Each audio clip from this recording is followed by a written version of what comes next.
আমার বন্ধু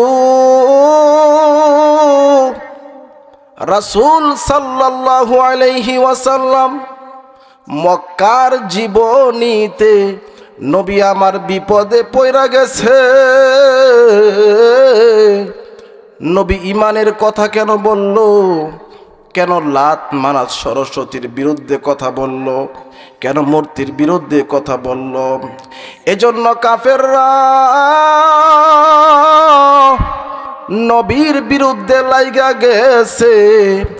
নবীজির কাছে সাহাবীরা আইসা ডাক দিয়া কয়, নবী গো, আর তো সহ্য হয় না। বেলাল রে মারতে মারতে মাটির মধ্যে শোয়া দিছে।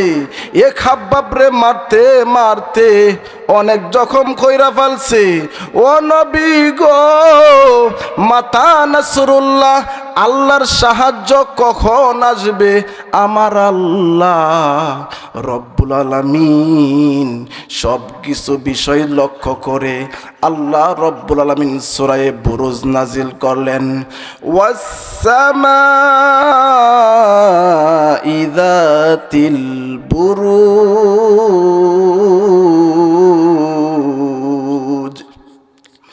আল্লাহ রব্বুল আলামিন এই সূরা বুরুজ নাজিল করিয়া আমার নবীকে সান্ত্বনা দিয়ে বলেন, নবী গো, ওগো নবীজি, আপনি শুধু আক্রান্ত নয়, আপনার সাহাবীরা শুধু আক্রান্ত নয়, বরঞ্চ আপনার পূর্বে অনেক মানুষ ইমানদার ইমানওয়ালা হওয়ার কারণে তারা বিপদে পড়ে গেছিল। ও নবীজি, নবীজি গো, শুধু আপনি একা বিপদে নয়, নবী গো, আপনার পূর্বে অনেক মানুষ বিপদের মধ্যে পড়ে গেছিল। নবীজি, আপনি চিন্তা করবেন না, আপনি পেরেশান হবেন না, আপনার সাহাবীদেরকে মনোবল দুর্বল করতে বলবেন না। ও নবীজি, আমি আল্লাহ আপনাকে এমন এক সফলতা দান করব, যেই সফলতার মাধ্যমে আপনি মদিনার রাজত্ব করবেন, আপনি মক্কার রাজত্ব করবেন। নবী গো, আপনি একটু ধৈর্য ধারণ করেন। আমার বন্ধুগণ, নবীর কাছে খবর আসছে হযরতে বেলাল রাদিয়াল্লাহু তাআলা আনহু এ বাজান ইমানের কথা বলার কারণে, আল্লাহকে সাক্ষী দেওয়ার কারণে বেলাল রে এত মায়ের মারলো। বেলাল রাদিয়াল্লাহু তাআলা আনহু ইমানের কথা বলার কারণে বেলাল রাদিয়াল্লাহু তাআলা আনহু তার মালিক তাকে এত পিটানি পিঠাইল। বেলাল রে আমার বন্ধুগণ উত্তপ্ত বালুর মধ্যে বেলাল রে শোয়া দিছে। উপরে একটা পাথর চাপা দিছে। বেলাল তাতেও তিনি আল্লাহর কথা বলেন, লা ইলাহা ইল্লাল্লাহর কথা বলেন। বেলাল রাদিয়াল্লাহু তাআলা আনহুর কাছে সাহাবীরা ডাক দিয়া বললেন, বেলাল রে, আল্লাহর নাম জোরে বলার কারণে তোমার উপর এই মুসিবত, তোমার উপর এই আযাব আসছে। বেলাল রে, তুমি একটু আস্তে আস্তে মনে মনে আল্লাহর নামটা লও। এইবার বেলাল ডাক দিয়া বলল, সঙ্গীরা রে, আমি আমার আল্লাহর নাম যতই মুখে নেই, কাফেররা যখন আমাকে মারে, মানুষ হিসাবে আমারে মারে, আমি কিন্তু কষ্ট পাই, আমার শরীরে ব্যথা লাগে। কিন্তু সাহাবীরা, তোমরা শুনে নাও, যখন আমি আমার আল্লাহর নামটা মুখে লই, আল্লাহর নাম মুখে নেওয়ার সঙ্গে সঙ্গে সমস্ত ব্যথা আমি ভুলা যাই। জোরে জোরে বলবেন সুবহানাল্লাহ। মুসলমান ভাইজান, আমার নবীজির সাহাবী হযরতে উমর শাসনামলে সাহাবীদেরকে নিয়ে বসছে। এবার হযরতে উমর ডাক দিয়ে বলতেছেন, সাহাবীরা তোমরা আমার একটু শোনাও, ইসলামের জন্য তোমরা কতটুক কষ্ট করেছ। আমি উমর তো কষ্ট করি নাই, কারণ আমি অনেক পরে ইসলাম গ্রহণ করছি। এবার আমার ভাই হঠাৎ করিয়া হযরতে উমর রাদিয়াল্লাহু তাআলা আনহু ডাক দিয়ে বলতেছেন, ও সাহাবীরা আমি তোমাদের মধ্য থেকে হযরতে খাব্বাবের সাথে আমি একটু কথা বলতে চাই। এবার খাব্বাব ছোট বাচ্চার মতো কান্দা কান্দা বলে, উমর রে তুমি আমার সাথে কেমন করে কথা বলবে? আমি তো তুতলায় কথা বলি, আমি তো দুর্বল হইয়া গেছি, তুমি কেমন করে আমার সাথে কথা বলবে? এবার হযরতে উমর ডাক দিয়া বললেন, ও খাব্বাব আমি তোমার সঙ্গেই কথা বলবো। খাব্বাব তুমি একটু বলে দাও না, তুমি তো ইসলামের শুরু লগ্নে ইসলাম গ্রহণ করেছ, কালিমা কবুল করেছ, কাফেররা তোমাকে কতটুক মেরেছে, কতটুক তোমাকে শাস্তি দিয়েছে। এইবার হযরতে খাব্বাব ডাক দিয়া বললেন, ও নবীর সাহাবী ও উমর আমি তোমারে বইলা দে, আমি কিন্তু তোমাকে ব্যাখ্যা দিব না, আমি তোমাকে বর্ণনা করব না, আমি তোমাকে একটু দেখাতে চাই। এ বাজান ও আমার যুবক ভাইরা, ও আমার এলাকাবাসীরা, আরে তুমি ইমানদার হইয়াও নামাজ পড়ো না, তুমি ইমানদার হইয়াও পর্দা করো না, তুমি ইমানদার হইয়াও আসছে রমজানের রোজা পালন করো না। এগুলো করলে তোমাকে কেউ মারবে না, তোমাকে কেউ আঘাত করবে না। কিন্তু দেখো তো হযরতে খাব্বাবের কি অবস্থা।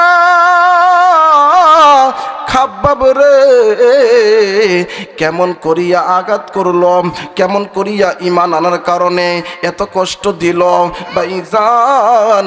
এবার হযরতে খাব্বাব উমর রাদিয়াল্লাহু তাআলা আনহুরে আমার বন্ধুগণ দেখাইতেছে, তার কোমরটা আমার বন্ধু বের করে দেখাইলেন। হযরতে উমর রাদিয়াল্লাহু তাআলা আনহু লক্ষ্য করে দেখে, এ ভাই উমর লক্ষ্য করে দেখে গো,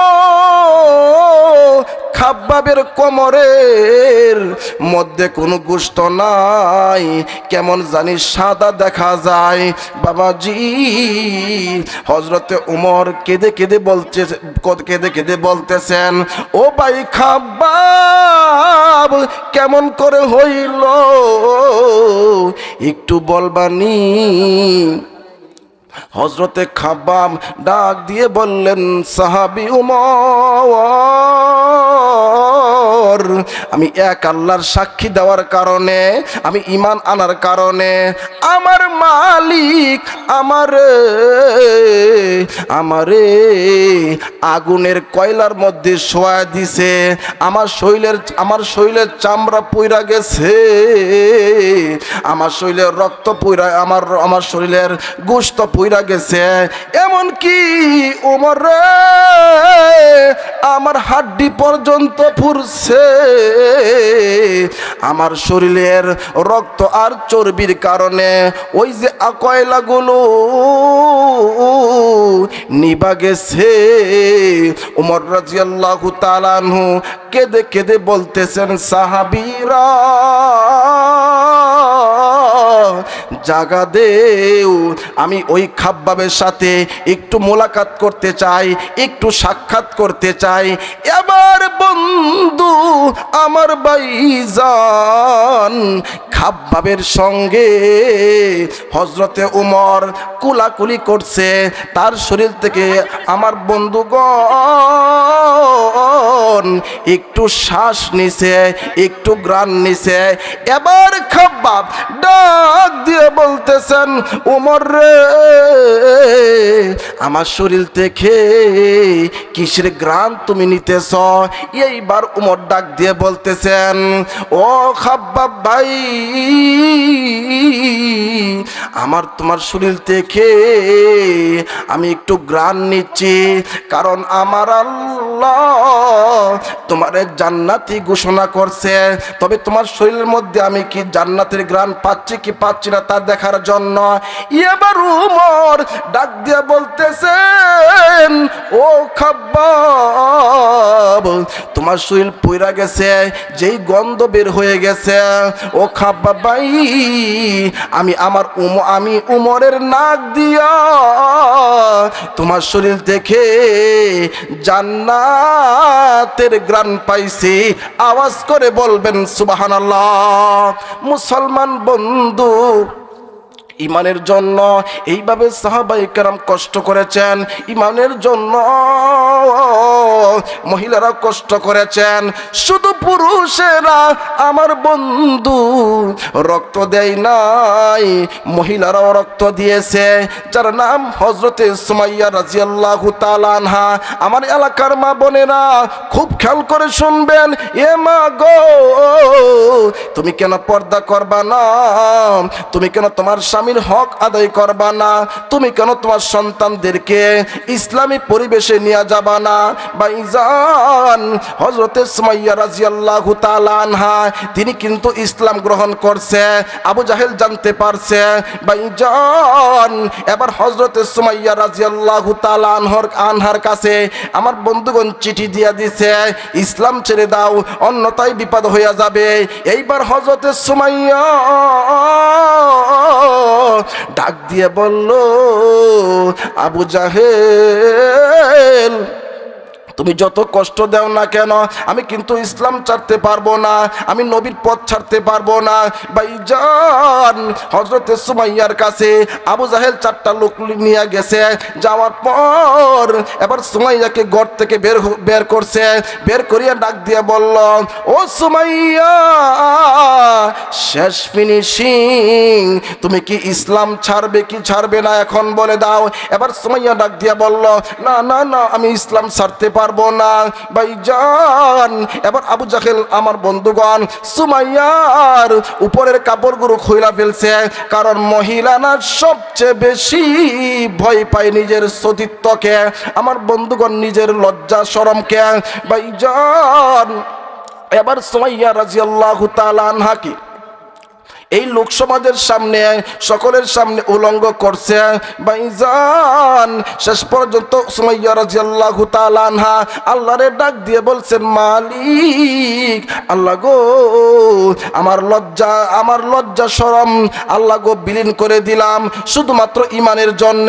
ও গো মালিক, তারপরেও আমার ইমানটা তুমি কবুল করিয়া নাও। ভাইজান, নিষ্ঠুর আবু জাহেল হযরতে সুমাইয়াকে আমার বন্ধুগণ তীর মারছে। আমার বন্ধুগণ তীর মারানোর পর সুমাইয়া কিছুক্ষণ হাসতেছে, তারপরে কাঁদতেছে, একপরে কাঁদতেছে। ভাইজান, সুমাইয়া রাদিয়াল্লাহু তাআলা আনহা ডাক দিয়ে বলল, আবু জাহেল রে, আমি যেই আল্লাহর জন্য পাগল হইছি, ওই আল্লাহ আমার সামনে জান্নাত দেখাইছে। এভাবে আমার বন্ধুগণ, এজন্য ঈমান আনলে, ঈমানের পথে অবিচল থাকলে আমার আল্লাহ ঈমান দান করবে। এজন্য আমাদেরকে ঈমানের পথে চলতে হবে, ঈমানদার পরিপূর্ণ ঈমান আনতে হবে। আল্লাহ তাআলা আমাদের সবাইকে তৌফিক দান করুন। আমিন। ওয়া আখিরু দাওয়ানা আনিল হামদুলিল্লাহি রাব্বিল আলামিন। আসসালামু